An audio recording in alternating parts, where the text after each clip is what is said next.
继续来看台中新社高层马文化馆正式来成立，要甲这200多年来有神无庙的传统信仰，甲900件文物，拢甲保存落来。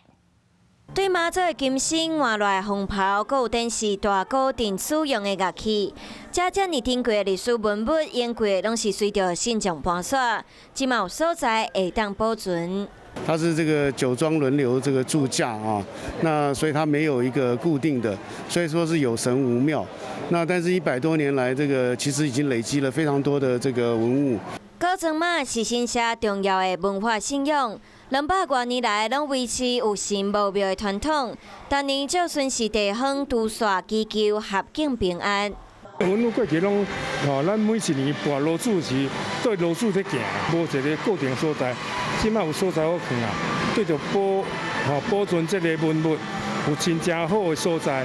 即马总算设立高层马文化馆，互这个信仰会当继续传落。